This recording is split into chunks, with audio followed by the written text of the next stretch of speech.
এক জঙ্গলে এক শিয়াল ও এক বাঘ বসবাস করত। তারা দুইজনে সেখানে মিলেমিশে থাকত এবং বাঘ সেখানে মাংস খেত এবং শিয়ালকে হাড্ডি দিত। এর জন্য শিয়ালের প্রচণ্ড মন খারাপ হয়ে যেত। একদিন শিয়াল বাঘকে বলল যে, মামা, তুমি আমার সাথে সেই প্রচণ্ড ধোঁকাবাজি করছো। বাঘ বলল, কী বলতে চাস তুই, স্পষ্ট হয় বল আমাকে।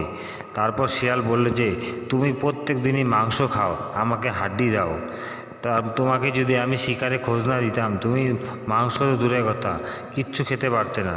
তার উত্তরে বাঘ বলল যে, আমি শিকার করে এনে তোকে হাড্ডি দিই, সেটাই বড় কথা। আমি যদি শিকার করে না এনে দিতাম, তুই তো হাড্ডিও তোর মুখে জুটত না।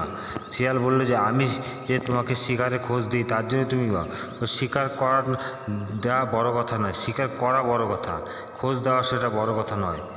এইভাবে বলে শিয়ালের প্রচণ্ড মন খারাপ হয়ে গেল। সে সেখান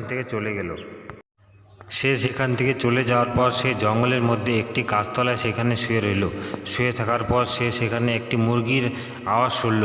মুরগির আওয়াজ শুনে সে ভাবল যে নিশ্চয়ই এখানে বনের মধ্যে কোনো মুরগি এসেছে। সে ভাবতে ভাবতে সেখানে এগিয়ে যেতে লাগলো।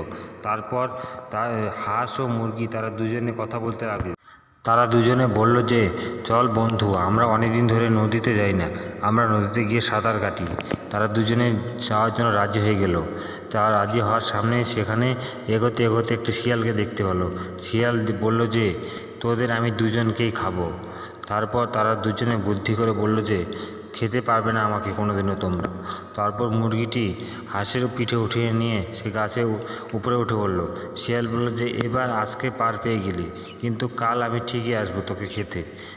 মুরগি বলল যে, তোমার ক্ষমতা নেই যে আমাকে তুমি খাবে। এই বলে শিয়াল সেখান থেকে চলে গেল। এরপরে নদীর উদ্দেশ্যে তারা রওনা দিল এবং নদীর সামনে গেল।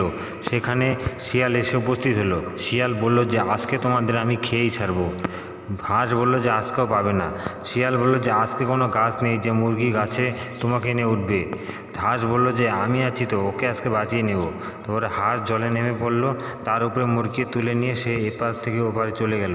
শিয়াল ফেল করে তাকিয়ে রইল। এইভাবেই তারা শিয়ালকে শিক্ষা দিল। বন্ধুরা, গল্পটা তোমাদের কেমন লেগেছে প্লিজ কমেন্ট করে জানিও। আর যারা আমার চ্যানেলে এখনও নতুন আছো, চ্যানেলটিকে প্লিজ সাবস্ক্রাইব করে চ্যানেলটির পাশে থেকো।